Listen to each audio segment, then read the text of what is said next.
साँच्चै नै सामरिया बाटोको यो यात्रा एकदमै असल र लाभदायक भयो।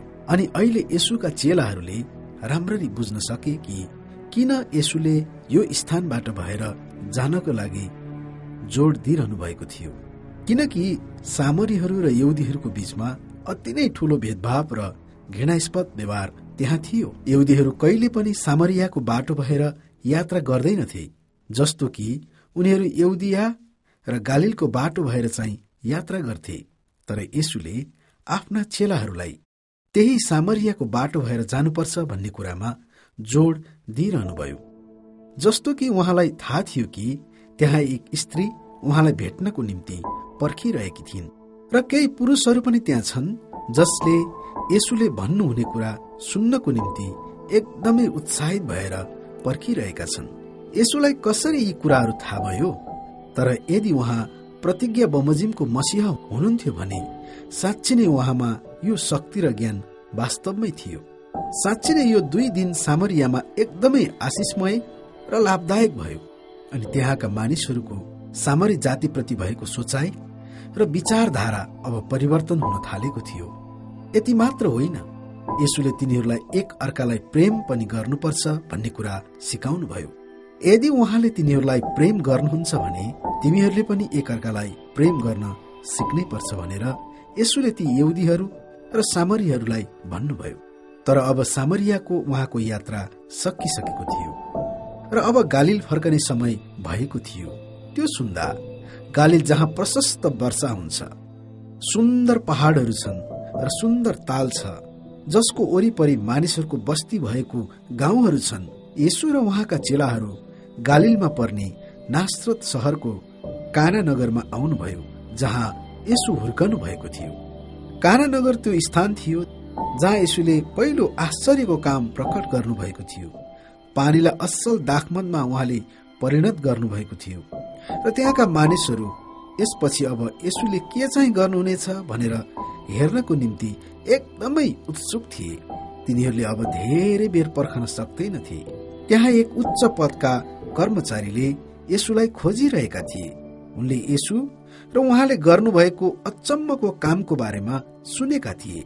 हामीलाई थाहा छैन कि तिनले यो सबै कसरी थाहा पाए। सायद ती चाकरहरूले तिनलाई त्यो विवाहको क्रममा उहाँले पानीलाई दाखमध्यमा परिणत गर्नुभएको कुरा बताएको हुन सक्छ। जे होस्, उनले येशूको शक्ति र उहाँले गर्नुभएको कार्यहरूको बारेमा सुनेका छन्। उनले जानेका थिए येशू एक व्यक्ति हुनुहुन्छ जसलाई परमेश्वरले असाधारण र विशेष किसिमको वरदान सहित पठाउनु भएको छ। अनि अहिले ती उच्च अधिकृतका छोरा बिरामी भएका थिए। तिनी यति धेरै बिरामी र कमजोर भएका थिए कि उनी आफ्नो पिता सँगसँगै आउन सकेका थिएनन्। उनको पिताले उनलाई कफरनहुममा नै छोडेर आएका थिए। जब उनका पिता येशूलाई भेट्नको निम्ति काना नगरमा गए, कफरनहुमबाट कानासम्मको दूरी लगभग 20 माइल जति थियो। उनी आफ्नो एक दिनको पूरा हिँडाइले कानामा येशूलाई भेट्नको लागि आएका थिए। उनले त्यहाँ येशूलाई भेटे र उहाँलाई भने, मेरो छोरो बिरामी छ। येशूले एकदमै ध्यान दिएर उनको कुरा सुन्नुभयो। ती मानिसले आफ्नो हृदयको सत्यता र शुद्धता प्रकट गरेको येशूले देख्नुभयो। उनले भने, ऊ धेरै बिरामी छ र मर्नै आँटेको छ। हामीले उसलाई केही गरी निको पार्न सकेनौं। ऊ धेरै बिरामी छ। मलाई डर लाग्दैन कि ऊ कतै मर्नेछ। तर मैले तपाईको बारेमा सुने जोसँग परमेश्वरले दिनुभएको विशेष शक्ति छ। तपाईले अरूहरूका निम्ति गर्नुभएको आश्चर्य कामहरूको बारेमा मैले सुनेको छु। बिन्ती छ, हजुर, मेरो घरमा आइदिनुहोस् र आफ्नो हात मेरो छोरामाथि राखिदिनुहोस्। मेरो छोरो मर्नु अघि नै उसलाई बचाउनुहोस्। श्रोता मित्र, हामीलाई थाहा छैन कि ती उच्च अधिकारीको त्यो एउटै मात्र छोरो थियो वा उनका अरू पनि सन्तान थिए। यदि तिनी ती उच्च अधिकारीका एउटै मात्र छोरा थिए भने चाहिँ आफ्नो परिवारको वंशको नाउँ अघिसम्म चलाउने आशा तिनी मात्र थिए। उनी परमेश्वरको अचम्मको कामद्वारा आफ्नो छोरा बचाइयोस् भनेर जे पनि गर्न तयार थिए। उनले आफ्नो छोरालाई गुमाउन चाहँदैनथे अनि यसमा कुनै पनि शंका छैन। उनले आफ्ना छोरालाई धेरै नै माया गर्थे। अनि के येशू उनको घरमा जानुभयो त? येशूले ती मानिसलाई हेर्नुभयो र भन्नुभयो, तिमीहरू चिन्ह र अचम्मका कामहरू नदेखेसम्म कुनै रीतिले विश्वास गर्दैनौ। यो चाहिँ ती मानिसप्रति कुनै पनि सहानुभूति नराखेर बोलेको जस्तो देखिन्थ्यो। अनि कफरनहुमबाट कडा मेहनत र परिश्रम साथ हिँडेर कानामा आएका थिए। उनी कफरनहुमबाट कडा मेहनत र परिश्रम साथ हिँडेर कानामा आएका थिए। उनमा येशूप्रति कुनै प्रकारको विश्वास त अवश्य पनि थियो, नत्र त उनी यसरी येशूलाई भेट्नको निम्ति आउने थिएनन्। तर येशू केही फरक कुराको लागि त्यहाँ हुनुहुन्थ्यो। उहाँ ती मानिसमा आफ्ना छोराको बिरामी शरीर निको हुन्छ भन्ने भन्दा पनि ठूलो विश्वासको लागि त्यहाँ हुनुहुन्थ्यो। त्यहाँ त्यस्तो किसिमको विश्वासको निम्ति त्यहाँ हुनुहुन्थ्यो जुन विश्वासले आत्मिक रूपमा भरिरहेको मानिसलाई जीवन दिन सकोस्। उहाँ मानिसहरूमा त्यस्तो किसिमको विश्वासको खोजीमा हुनुहुन्थ्यो जसले उहाँ र उहाँले बोल्नुभएका वचनहरूमा विश्वास गर्न सक्छन्, न कि उहाँले गर्ने चिन्ह र अचम्मका कामहरूमा। अनि यहाँ येशूले आफ्ना चेलाहरूलाई विश्वासको पाठ सिकाउनको निम्ति ती मानिससँग यसरी कुरा गरिरहनु भएको थियो, किनभने येशूलाई थाहा थियो कि उहाँले यसरी आफ्ना चेलाहरूलाई सिकाएको खण्डमा मात्र उनीहरूले पछि गएर सारा संसारमा सबै चुनौतीपूर्ण अवस्था र परिस्थितिमाथि विजय हुँदै मानिसहरूमा त्यो प्रकारको विश्वास निर्माण गर्न सक्छन् र मानिसहरूले येशूका चिन्ह र अचम्मका काममा भन्दा पनि उहाँमा नै विश्वास गर्न सक्नेछन्। हाम्रो विश्वास चिन्ह र अचम्मका कामहरूमाथि होइन, तर हाम्रो विश्वास त परमेश्वरमाथि हुनुपर्छ अनि हामीले उहाँलाई विश्वास गर्नै पर्छ। जहिले उहाँले यी सबै कुरा गर्नुहुन्न, हामीले उहाँसँग हिँड्नै पर्छ। आनन्दको समयमा होस् वा निरुत्साह र निराशको समयमा हामीले उहाँलाई पछ्याउनै पर्छ। चाहे उज्यालो ज्योतिको समयमा होस् वा अन्धकारको समयमा हामी उहाँमा इमान्दार हुनै पर्छ।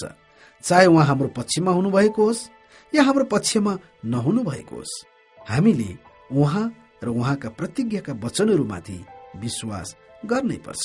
केवल उहाँका अचम्मका कार्यहरूमाथि मात्र होइन। यी उच्च अधिकृतको विश्वास कस्तो थियो त? के तिनी यरुशलेमका ती मानिसहरू जस्ता थिए जसले उहाँका चिन्ह र अचम्मका कामहरू देखे र भने कि तिनीहरूले विश्वास गरे? हामी एकपल्ट याद गरौं कि येशूले तिनीहरूको बारेमा के सोच्नुभयो। येशूले तिनीहरूका हृदय हेर्नुभयो र तिनीहरूको झुटो विश्वास देख्नुभयो। त्यो विश्वास जुनले केवल उहाँको अचम्मका कार्यहरू चाहन्थ्यो, त्यसभन्दा बढी अरू केही होइन। अनि येशूले आफैलाई तिनीहरूमा सुम्पिनु भएन। के यो उच्च अधिकृत त्यस्तै थिए? के उनले येशूबाट केही कुरा मात्र चाहन्थे र यदि त्यो उनले एकपल्ट भएको खण्डमा उनले येशूलाई इन्कार गर्थे? के हामी पनि त्यस्तै छौं?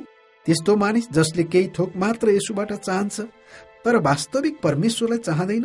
त्यो के थियो जसमाथि तिनीहरूले विश्वास गरेको येशू चाहनुहुन्थ्यो? उहाँ चाहनुहुन्थ्यो कि तिनीहरूले उहाँमाथि विश्वास गरून्। त्यसैले येशूले त्यो उच्च अधिकृतलाई भन्नुभयो। तर उहाँका चेलाहरूले पनि सुने कि तिनीहरू चिन्ह र अचम्मका कामहरू नदेखेसम्म कुनै रीतिले विश्वास गर्दैनौ। तर ती उच्च अधिकृत त्यहाँबाट गएनन् र अरू केही नसोची उत्कट इच्छाको साथमा भनि नै रहे, प्रभु, मेरो छोरो मर्नभन्दा अघि नै मेरो घरमा आइदिनुहोस्। अनि जसै येशूले ती मानिसको हृदय हेर्नुभयो, त्यहाँ आफ्नो छोराको लागि धेरै प्रेमले भरिएको पिताको हृदय देख्नुभयो। अनि उहाँले भन्नुभयो, जाऊ, तिम्रो छोरो बाँच्नेछ। यो भनाइ चुनौतीले भरिपूर्ण थियो। एकपट्टि येशूले त्यो मानिसलाई भन्नुभयो, तिम्रो छोरो बाँच्नेछ, र अर्कोपट्टि त्यो मानिसको कुरालाई इन्कार गर्नुभयो। ती मानिसले उहाँलाई आफ्नो घरमा आउनुको निम्ति भनिरहेका थिए, तर येशूले उनीसँग कफरनहुममा उनको घरमा जान मान्नु भएन। येशूले टाढैबाट पनि चङ्गाई गर्न सक्नुहुन्थ्यो, तर के तिनले त्यो कुरा विश्वास गरे? अनि यहाँ ती उच्च अधिकृतको विश्वासको जाँच थियो। अनि यहाँ ती उच्च अधिकृतको विश्वासको जाँच थियो। उनले विश्वास गरे कि येशूले उनको छोरालाई निको पार्न सक्नुहुन्छ। तर जब तिनी येशूलाई आफ्नो घरमा आएर आफ्नो छोरालाई निको पार्न बचाइदिनको निम्ति अनुरोध र आग्रह गर्न त्यहाँ आएका थिए, तिनलाई थाहा थिएन वा तिनले जान्न सकेका थिएनन् कि येशूले टाढैबाट पनि चङ्गाई गर्न सक्नुहुन्छ। र जसै येशूले उसको छोरा बाँच्नेछ भन्ने वाक्य यहाँ उच्चारण गर्नुभयो, तर उहाँले साथै अरू शब्दहरू पनि भन्नुभएको छ, जाऊ आफ्नो घर फर्क, म चाहिँ तिमीसित तिम्रो घरमा जाँदिन। यो चाहिँ त्यो उच्च अधिकृतको निम्ति चुनौतीको कुरा थियो।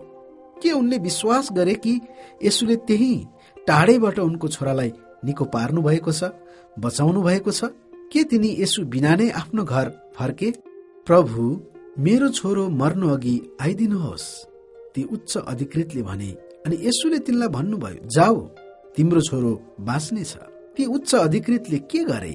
के तिनी येशूलाई आफ्नो साथमा नलिई आफ्नो घर कफरनहुममा फर्के? कथाले हामीलाई बताएको छ कि हो, उनले त्यही गरे, अर्थात् तिनी एक्लै नै आफ्नो घर फर्के। यो प्राचीन कथाले हामीलाई भन्दछ कि येशूले उनलाई भन्नुभएको कुरालाई तिनले विश्वास गरे कि उनको छोरो बाँच्नेछ, र तिनी त्यहाँबाट आफ्नो घर कफरनहुमतिर लागे। उनको विश्वास बढ्यो। सुरुमा त उनले विश्वास गरे कि हो, येशूले निको पार्न सक्नुहुन्छ, तर उनले यो कुरा विश्वास गर्न सकेका थिएनन् कि येशूले त्यहीबाट पनि उनको छोरालाई निको पार्न सक्नुहुन्छ। उनले आफूलाई येशूको सामु यसरी प्रस्तुत गरे कि उनी ती अरू मानिसहरू जस्तै छैनन्, जसले येशूलाई विश्वास गर्नु अघि उहाँको चिन्ह र अचम्मका कामहरू हेर्ने इच्छा गरे। उनी येशू भएको स्थानदेखि आफ्नो घर फर्के, बिना कुनै चिन्ह कि उनको छोरा बाँचेको छ। उनी येशू बिना नै एक्लै आफ्नो सहर कफरनहुमतिर लागे, यो कुरा देखाउँदै कि यो वास्तवमै उनले येशूको चिन्ह र अचम्मको काममाथि होइन, तर उहाँका वचनहरूमाथि, अर्थात् उहाँले बोल्नुभएका शब्दहरूमाथि विश्वास गरेका छन्। श्रोता मित्र, कथाले हामीलाई यो पनि बताउँदछ कि ती मानिसले येशूले तिनलाई भन्नुभएको वचनहरूमाथि विश्वास गरे र त्यहाँबाट फर्के। आज म तपाईलाई एउटा प्रश्न गर्न चाहन्छु, के तपाईँ येशूले बोल्नुभएको वचनमा विश्वास गर्नुहुन्छ? यो एक अति नै महत्वपूर्ण प्रश्न हो, जसको उत्तर तपाईले सधैँ दिनुपर्नेछ, कारण यो एकदमै महत्वपूर्ण छ कि येशूसँग तपाईको निम्ति शब्द र वचनहरू छन् जसले तपाईको अनन्तको लक्ष्य र योजनालाई अर्थपूर्ण बनाउन सक्छ। अनि त्यो वचन के हो त? त्यो वचन हो कि उहाँ संसारको ज्योति हुनुहुन्छ। त्यो वचन यो हो कि उहाँ अनन्त जीवनमा पुर्याउने ढोका हुनुहुन्छ।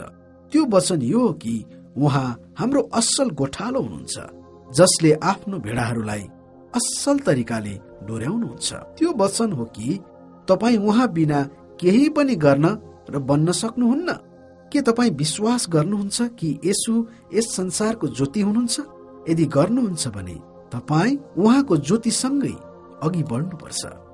यदि तपाईँ विश्वास गर्नुहुन्न भने तपाईँ अन्धकारमै रहनुहुनेछ। के तपाईँ विश्वास गर्नुहुन्छ कि येशू नै अनन्त जीवनमा पुर्याउने ढोका हुनुहुन्छ? यदि विश्वास गर्नुहुन्छ भने तपाईँ उहाँलाई थाहा गर्दै त्यो बाटो र ढोकाबाट भएर जानै पर्छ। तर यदि विश्वास गर्नुहुन्न भने तपाईँ त्यो ढोका भन्दा बाहिरको अन्धकारमै छोडिनुहुनेछ। अनि के तपाईँ विश्वास गर्नुहुन्छ कि उहाँ असल गोठालो हुनुहुन्छ, जसले आफ्नो भेडाहरूलाई असल रेखदेख गर्नुहुन्छ, तपाईँको जीवनभरि तपाईँलाई डोर्याउनुहुन्छ? यदि गर्नुहुन्छ भने तपाईँले उहाँलाई पछ्याउनै पर्छ। यदि उहाँलाई पछ्याउनुहुन्न भने त्यहाँ धेरै आत्मिक सिंहहरू, बसाहरू छन् जसले तपाईँलाई नाश गर्नेछन्। अनि के तपाईँ विश्वास गर्नुहुन्छ कि उहाँ बिना तपाईँ केही पनि गर्न र बन्न सक्नुहुन्न? यदि त्यसो हो भने तपाईँले आफ्नो सम्पूर्ण जीवनलाई उहाँको हातमा सुम्पिनै पर्छ र उहाँको योजना अनुसार तपाईँको जीवनमा काम गर्न दिनै पर्छ।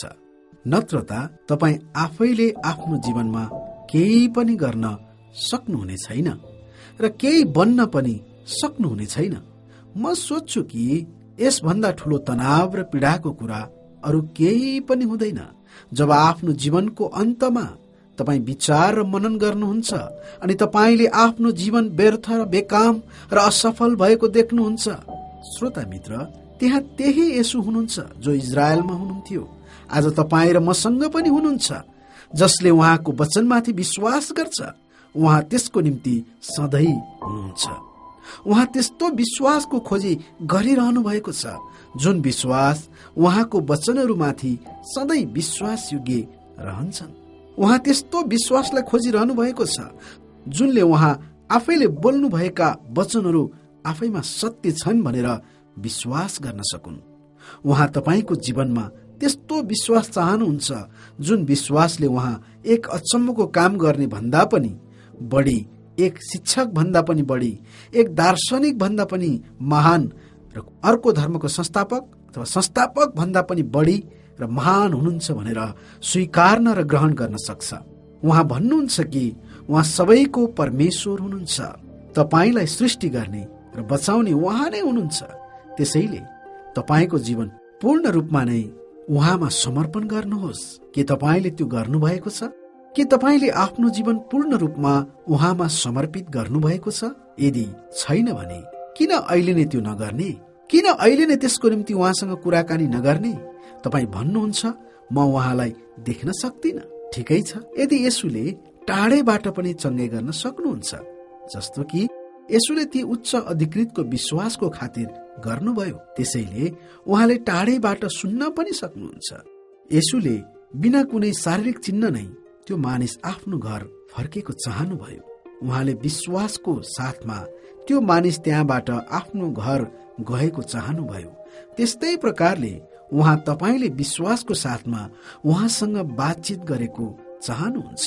त्यसो भए किन उहाँमा विश्वासको साथ अहिले नै कुराकानी नगर्ने त? किन उहाँसँग अहिले नै केही शब्दहरू नभन्ने? येशू, म तपाईँलाई देख्न सक्दिन, महसुस गर्न सक्दिन, तपाईँलाई छुन सक्दिन, तर तपाईँलाई विश्वास गर्न सक्छु।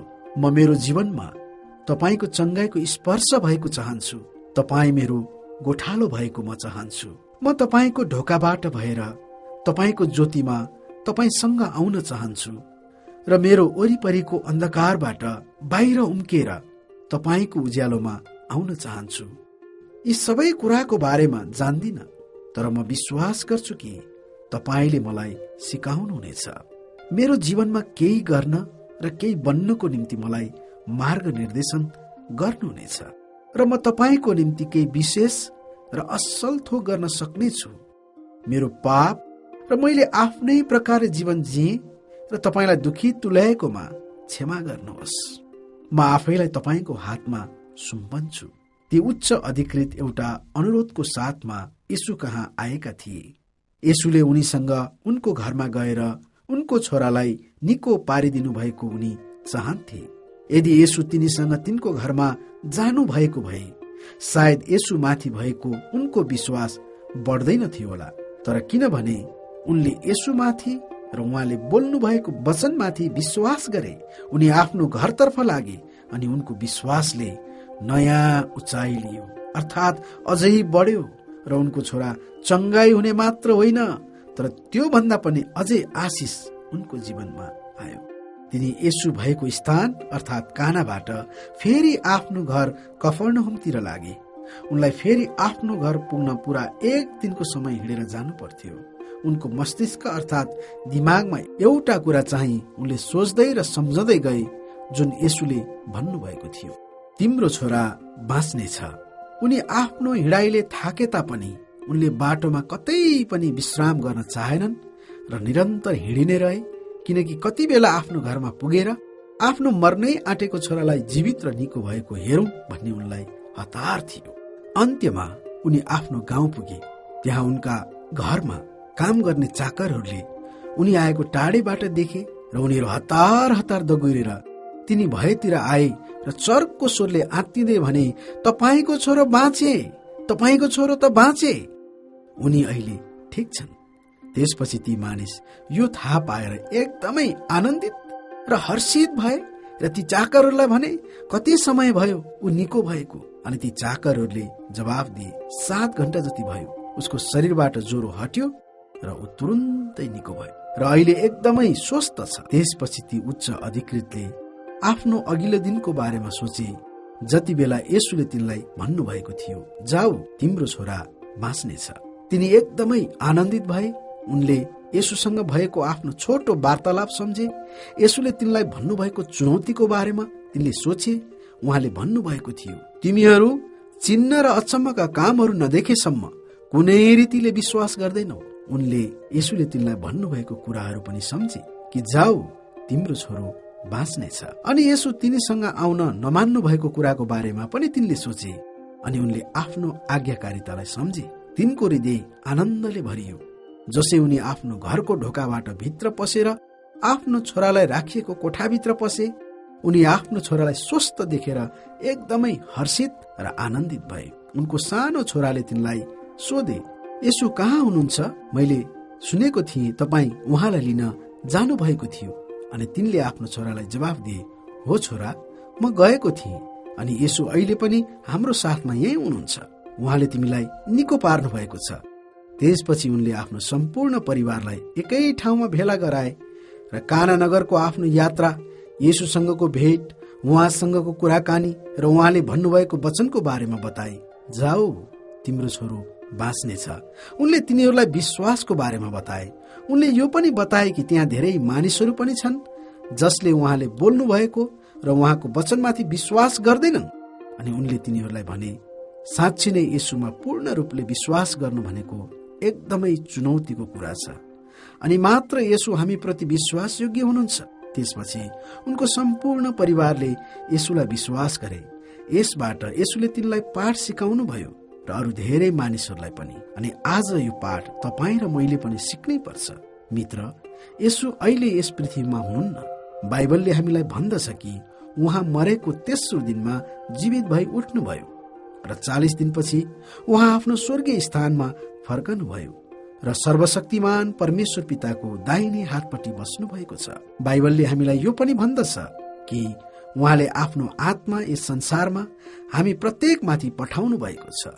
उहाँले हाम्रो अविश्वासलाई दोषी ठहराउन आफ्नो आत्मा हामी माथि पठाउनु भएको छ। उहाँले हाम्रो पापपूर्ण र स्वार्थी जीवनको प्रकट गराउनको निम्ति आफ्नो आत्मा हामी माथि पठाउनु भएको छ। यी सबै गलत र पापपूर्ण कुराहरूबाट उम्किएर उहाँमा समर्पित हुन र उहाँको अनन्तको शान्ति आफ्नो जीवनमा धारण गराउनको निम्ति उहाँले आफ्नो आत्मा हामीमा पठाउनु भएको छ। अहिले उहाँ स्वर्गमा पिताको दाहिने हातपट्टि विराजमान हुनुहुन्छ र सारा स्वर्ग र पृथ्वीको अधिकार उहाँलाई दिएको छ। आज पनि उहाँ पृथ्वीका सबै मानिसहरू कहाँ विश्वास, पश्चाताप र क्षमादानको सन्देशको रूपमा भएर पुग्न सक्नुहुन्छ र पुगिरहनु भएको छ। उहाँले खालि यति मात्र चाहनुभयो कि येशू उनको छोराले निको पार्न ती उच्च अधिकृतसँग उनको गाउँमा कफर्नहुममा जान आवश्यक छैन। उहाँले खालि यति मात्र चाहनुभयो कि ती मानिसले उनको छोरालाई येशूले टाढेबाट पनि निको पार्न सक्नुहुन्छ भन्ने कुरामा विश्वास गर्न सकुन्। र आज येशू तपाईँ र मेरो घरमा हामीसँगै हुन आवश्यक छैन। यदि उहाँले ती मानिसको मर्ने आँटेको छोरालाई 20 माइल टाढाबाट निको पार्नुभयो भने उहाँले तपाईँ र मलाई 20, 200, 2000, 20,000 माइल टाढाबाट पनि बचाउन र निको पार्न सक्नुहुन्छ। दूरी उहाँको निम्ति कुनै समस्या होइन। हामी जहाँसुकै जुनसुकै ठाउँमा भए तापनि यदि हामीले बिना शंका उहाँमा पूर्ण रूपले विश्वास गर्छौं भने उहाँले हाम्रो जीवनमा काम गर्नुहुन्छ। त्यसैले आज तपाईँ आफ्नो अविश्वासबाट विश्वासको साथमा उहाँतिर फर्कनुहोस् र आफ्नो विश्वास उहाँमा राखिदिनुहोस्। सायद यो तपाईले आज पहिलो पटक गर्दै हुनुहुन्छ। तपाईले उहाँलाई आफ्नो मुक्तिदाताको रूपमा स्वीकार्नु एकदमै आवश्यक छ। उहाँ यस संसारलाई पुनर्स्थापन गर्नको निम्ति आउनुभयो। एक दिन उहाँले पृथ्वीलाई आफ्नो राज्यको रूपमा पुनर्स्थापना गर्नुहुनेछ। पृथ्वीमा सबै कुरा नयाँ बनाउनुहुनेछ। त्यो दिन उहाँले पृथ्वीमा न्याय, शान्ति कायम गर्नुहुनेछ। उहाँले सबैको आँसु पुस्नुहुनेछ, सबैका कष्टलाई हटाउनुहुनेछ र कतै शोक हुने छैन। मित्र, तर त्यस दिन भन्दा अगाडि र पृथ्वीमा सबै कुरा नयाँ बनाउनु अघि उहाँ तपाईको जीवनलाई नयाँ बनाउन आउनुहुन्छ। श्रोता मित्र, बाइबलले हामीलाई भन्दछ कि मानिस जाति परमेश्वरको विरुद्धमा पापी छ। यसले हामीलाई भन्दछ कि यही पापको कारण साँच्ची नै धेरै छ। यसले हामीलाई भन्दछ कि यही पापको कारण हामीले परमेश्वरसँगको सम्बन्धलाई तोडेका छौँ। बाइबलले हामीलाई यो पनि भन्दछ कि हाम्रो पाप साँच्ची नै धेरै छ र हामी परमेश्वरको न्यायको एकदमै नजिक छौँ। तर यही बाइबलले हामीलाई यो पनि भन्दछ कि परमेश्वरले हामीलाई धेरै प्रेम गर्नुहुन्छ र उहाँ कहाँ फेरि फर्कनुको निम्ति उहाँले हामीलाई बाटो पनि उपलब्ध गराइदिनु भएको छ। बाइबलमा हामीले हेर्छौँ भने हामीले त्यहाँ पाउन सक्छौँ कि प्राचीन समयमा ती महान व्यक्तिहरू जस्तै अब्राहम, मूसा, दाउद र धेरै अगमवक्ताहरूको जीवनमा परमेश्वर स्वयं प्रकट भएर महान र अचम्मका कामहरू गर्नुभयो। त्यहाँ हामीले देख्न सक्छौँ कि परमेश्वरले तिनीहरूसँग आफ्नो प्रतिज्ञा पूरा गर्नुभएको छ। उहाँले हाम्रो पापबाट हामीलाई छुटकारा दिन सक्ने एकजनालाई पठाउने प्रतिज्ञा गर्नुभएको थियो र उहाँले त्यो पूरा पनि गर्नुभयो, जसले पृथ्वीमा मानिसहरूको रूपमा आएर महान कार्य गर्नुभएको छ। तपाईलाई थाहा छ उहाँले गर्नुभएको त्यो महान कार्य के थियो? त्यो थियो उहाँले आफैलाई हाम्रो पापको मूल्य चुकाउनको निम्ति सुम्पिदिनुभयो। हामीले मर्नुपर्ने स्थानमा उहाँ आफै हाम्रो निम्ति मर्नुभयो, किनभने हाम्रो पापको दण्डको हामी भागीदार थियौं, तर हाम्रो बदलामा त्यो दण्ड र सजाय उहाँले भोग्नुभयो। बाइबलले हामीलाई बताउँदछ कि उहाँ यरुसलेममा जानुभयो, पक्राउमा पर्नुभयो र क्रुसमा टाँगिनुभयो र मारिनुभयो। अनि जब उहाँ रोमीहरूको क्रुसमा हुनुहुन्थ्यो, उहाँले सारा संसारका मानिसहरूको पापको भार आफ्नो काँधमा उठाउनुभयो। अर्थात् तपाईँ र मेरो पाप पनि र हाम्रो बदलामा धेरै कष्ट उहाँले भोग्नुभयो। तर मित्र, त्यो कथा यहीँनिर आएर सकिँदैन। यसले हामीलाई भन्दछ कि उहाँ मरेको तेस्रो दिनमा फेरि जीवित हुनुभयो र उहाँ आफ्ना चेलाहरूका देखा पर्नुभयो, जुन हामीले पहिले नै कार्यक्रममा सुनिसकेका छौँ। अनि 40 दिनपछि उहाँ स्वर्गमा जानुभयो र पिताको दाहिने हातपट्टि बस्नुभएको छ। यसरी उहाँले अर्थात् प्रभु येशू ख्रीष्टले परमेश्वरसँगको हाम्रो तोडिएको सम्बन्धलाई फेरि जोडिदिनु भएको सबै अधिकार उहाँको हातमा दिएको छ। श्रोता, आज उहाँ तपाईलाई बोलाउँदै हुनुहुन्छ। उहाँमा विश्वास गर्नको निम्ति उहाँले तपाईलाई बोलाउँदै हुनुहुन्छ। ती उच्च अधिकृतले जस्तै उहाँमा विश्वास गर्न र उहाँका वचनमा आज्ञाकारी हुनको निम्ति उहाँ तपाईलाई बोलाइरहनु भएको छ। यो असल खबर तपाईको वरिपरिका अरूहरूलाई पनि सुनाउनको निम्ति उहाँ तपाईलाई बोलाउँदै हुनुहुन्छ। जस्तो कि ती मानिसहरूले आफ्नो घर गएर आफ्नो सम्पूर्ण परिवारलाई येशूको बारेमा बताए र तिनीहरूले पनि उहाँमा विश्वास गरे। के तपाईँ आज उहाँलाई विश्वास गर्न चाहनुहुन्छ भने अहिले नै आफ्नो आँखा चिम्लनुहोस् र येशूसँग भन्नुहोस्, हो प्रभु, म तपाईलाई विश्वास गर्न चाहन्छु। परमेश्वरले तपाईहरू सबैलाई प्रशस्त आशिष दिनुभएको होस्।